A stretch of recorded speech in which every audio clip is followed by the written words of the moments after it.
Y'all life is lifing both physically and digitally. A lot of y'all are sick and tired with social media. 2026 will be the year we go analog.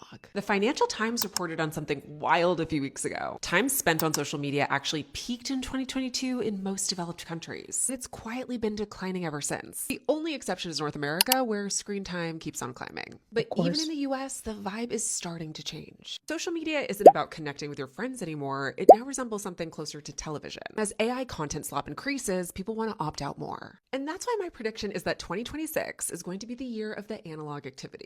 The signs are all there. Searches for activities like needlepoint are up dramatically over the past few years. And according to a study, 28% of Gen Z say that they're seeking screen-free solutions like a dumb phone. And we have the rise of these old school games that are becoming super popular with young people. According to Eventbrite, Mahjong events in the US are up close to 200% over the past few years. And of course, the rise of book talk shows that people are looking for slower, more intentional hobbies again. So analog events next year are going to continue to explode. See more phone-free meetups and digital detox weekends, and lots of creative clubs that are focused on crafting, journaling, and reading. As a side note, that means that there's also massive business opportunity in all of these spaces now. What people are finally realizing is that disconnecting isn't retreating at all. It's actually about reclaiming your attention at a time when your attention is the world's most valuable currency. I'm Sammy, breaking down the hottest business lore and cultural shifts that are shaping how we live. What analog habit are you ready to bring back? If you guys have not seen my last video, that was like an intro of this analog 2026 that is going on. Honestly, it's just Gen Z, I guess millennials as well. This generation, wherever generation this is, Alpha, Gen Z, millennials, whatever, it's just putting another name, another title to a normal thing, right? So it's nothing new. Honestly, I have been digitally detoxing since 2020 on my own silently. It's not something that I go out and parade. It's not something that I scream at the top of my lungs, because I just wanted to be authentic with it. But in this video, I am going to show you guys some creators and how they are digitally detoxing or having their analog 2026. If you don't know what analog 2026 is, it's basically having less screen time, having less time on your phone, having less time on. I can't. Can it be really be fully screen time, because people are still watching DVDs, TV. They're just opting out of streamings. They're opting off of Spotify. Anything that's really has to do with paying a monthly payment. They're more into owning your own things, having your things for yourself and forever, instead of, oh, okay, well, you didn't pay this month, so that means you don't have it. Having more ownership of your belongings. So I want to give you guys 10 ways that I have been slowly digitally detoxing since 2020. And for me, it's 2020 was the peak for me for digital. It's because everybody came online, right? So my work has always been online since 2018 as a content creator, and I was starting to get tired of it. So the first three things that I have, they're mainly social media based. Basically in 2020, number one, I stopped watching stories, IG stories. That was when everybody was mostly online, and I realized I was consuming way too much of other people's life. I was doing way too much scrolling, and I did not like that at all. I did not like knowing what someone else was doing, and when I meet up with them, it's like, yeah, I already know. Like, that just started to feel weird to me. That started to feel very like stalker-ish, just knowing what somebody's doing without seeing them in physical, or like without them telling you exactly. So I realized I was just being chronically online too much. I already had to be online for work. So I did not want to add for friendship as well. I wanted more in person, more realistic friendship. So since 2020, I don't watch stories. Like, if I watch stories, I want to say a couple years after 2020, I had to be like drunk or something, and I needed something to keep me up and for me not to go to sleep and throw up, to be honest. So, but I don't like getting drunk anymore. So I am not watching stories, to be honest. I got kicked out of Snapchat, y'all. I did. So when I first started my feed page, I did a link on Snapchat and they were not happy. So I got kicked off. And also, the third one, I do not use Facebook. So, if for all of these three things, basically it shows that little by little, I got off of got kicked off of certain social media platforms and I just never went back. So that allowed me to definitely detox and realize I really didn't need those features as in the IG stories, or I didn't need that platform, or I can do without, I wasn't missing out. I didn't feel like I didn't have FOMO for any of these platforms. Next, I do not have parasocial relationships with anybody.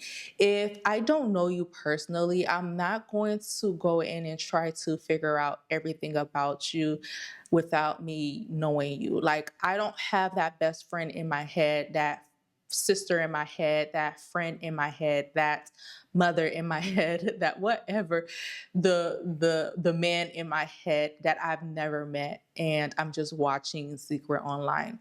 Oh, I could actually put that on my notes as well.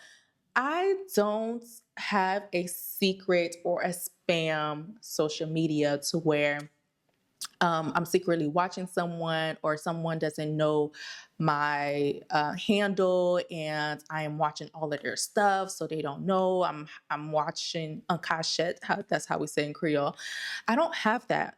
Every platform that I have that is on all the social everywhere, like, it's me. You understand? Whether it's my business that I have here, even though I don't put my face to it, people know, that's my page. So if anybody were to see it in their stories or like their whatever, people know it's me. My nail page, my face is on it. My chocolate dots, which is my merch and all of that, my face is on it.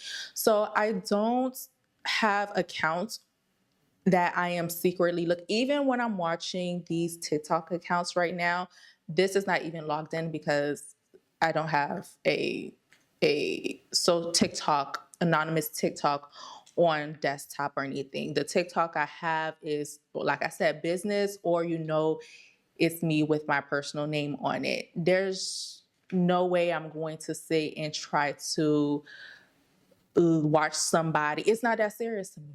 It's not. So having those parameters and not having parasocial relationship and not trying to sneak and keep an eye on somebody definitely helped me have a more healthy relationship with my digital space and I guess have an analog life. Next, I'm always creating something. So I'm not always getting a new hobby because I'm not interested on having 100,000 hobbies. I'm really just interested in having a curated amount of hobbies in my repertoire in order for me to actually have fun and actually enjoy and actually complete and not just have a whole bunch of clutter and hobbies in my house. So my current hobbies right now is sewing. Oh, you guys can't see it. I thought you can. I have my sewing machine and my serger right here. Another hobby that I got into is baking, even though I don't do that as much right now. But baking definitely is something very therapeutic. Cooking is very therapeutic for me. Is it a hobby? No, it's a necessity. But I do like learning new recipes. So, yeah, I'm definitely putting that as something I'm always creating. My nails is my hobby, even though I have a nail page that I know I shouldn't have done because then it turns kind of into work and, trying to keep up with, and not have a dead page, whatever. But doing my nails is very therapeutic for me sometimes, not when I'm trying to be a perfectionist, but definitely always keeping my hands busy and off my phone, off of scrolling definitely helps with me having a more digital, less analog life. You guys, you know what I mean. Next is never bored. Like I'm telling you, I'm never bored, y'all. I'm never bored and I'm never lonely. If I am chilling, it's because I'm chilling. I just want to relax. I don't want my mind is always going to be running at another speed, but I'm never bored. I'm never sitting and be like, I have nothing to do. Every time, if I do feel as though I'm in that, oh, I have nothing to do space, then I will definitely find something to do because I always have something to do, whether cleaning the house, whether it's rearranging, organizing, whether it's picking up one of my hobbies, whatever the case, researching. I research a lot. I'm never bored. Like my life is not boring, whether I'm traveling, whether I'm spending time with my loved ones, or like I'm never bored having conversations, reading a book. Like I'm never ever bored. So I feel like that helps a lot when it comes to having a more analog life. Another one is my life is very fun and interesting, to be honest. Like, I make sure my life is interesting and I make sure that my life is more interesting than the next person in real life.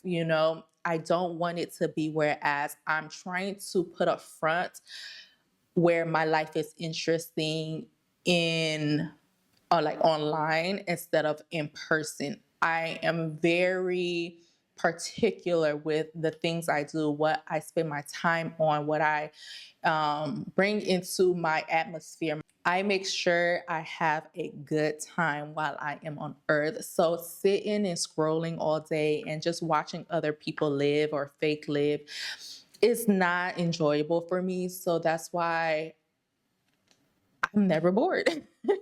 I'm never bored and I'm never lonely, to be honest. Next is I separate work from leisure when it comes to being online, right? So a lot of the times I am doing a lot of research when it comes to certain topics that I have to have in order for me to learn whatever it is I'm learning. So I have to understand, or I'm able to separate when I'm actually just scrolling and when I am doing research on a topic. For example, if I want to get into knitting, that not because I need another hobby, but because that is a more portable hobby for me. Like if I'm on a plane, I cannot read on a plane. I can't. The only thing I could do on a plane is sleep and listen to music. So I feel as though I can knit on a plane. So I would want to start learning because I do travel quite often. So I definitely make sure I separate work from leisure to where, okay, yeah, I am actually scrolling because I want to scroll and I want to know what's going on in the world. And I'm scrolling to actually be focused on the task at hand, which is, for example, knitting. Next, I am always late to hop on to the next social media platform, to be honest. Like, I literally just got on TikTok November of 2025. I think it was like November or October. I finally got on TikTok. But hopping on platforms is not something that I want to do. I want to cater my life to, oh, another digital platform, to this day, I still don't have a Twitter because I'm not a tweeter. Tweeter? Like, I don't, there's nothing that I could sit here and just go on and on about via text. I would rather just talk it out via camera or in person. There's nothing I want to go back and forth on and just put even for pictures on Instagram nowadays, I don't even put captions sometimes because like what am I gonna say? Just enjoy the picture. That's my thought process. So I don't hop on like apps and social media platforms immediately. I literally just wait, and whenever I feel like it, that's when I go on, or I feel like it's necessary. Like now, because I have a business here, is necessary for me to go on. And also, I was like, since I have to go on for my business anyways, let me just go ahead and put some of the things that I put on Imported Chocolate Instagram on there as well. But yeah, I don't hop on social media platforms immediately because It's just not that serious to me. And last, I never compare myself with anyone else. And I feel as though a lot of people have a hard time with this. I didn't know this was something that a lot of people, you know, had a hard time with, but um, a lot of people are addicted to compare themselves with others. And I just don't have that desire. I don't have that urge to do so. So for me, that's a benefit because then I'm not searching for certain people to see what they're doing. And it's almost kind of going back to that parasocial relationship point. Once you get into the mode where you have someone and you're always comparing yourself to that person, that you feel like that person is better, has a better life, has a better love life, has a better everything, looks better, dresses better, acts, whatever the case is, then you definitely get so addicted to always constantly trying to follow that person and seeing everything what they're doing. And I just don't have that urge at all. Like, I definitely can honestly 100,000% say that I enjoy my life so well to where I don't want to be in anybody else's shoes whatsoever. I love the shoes that I walk in. So, knowing that and being like this, it allows me not to have a toxic relationship for like with the digital space, you know, with social media, because I'm not looking for my next dopamine via somebody else's life at all. So I feel like these are my top 10 analog esque life. I don't know what you call it, but just some tips that you guys can hold on to in order for you guys to have a better life and just be chill, relax, enjoy your life. Don't compare yourself to others. Don't try to want to be in somebody else's shoes. Make the best of your life. Try to be more personal as possible. Learn how to talk, learn how to communicate, learn how to have dialogue and not argue. All of that, learn not how not to judge, but still give constructive criticism. All of that definitely helped me to have a good relationship with the digital space and just being offline and just honestly not having FOMO for anything in anybody's life. Yeah, that's that's basically all that I have. So I will see you guys in the next video. Thanks for watching.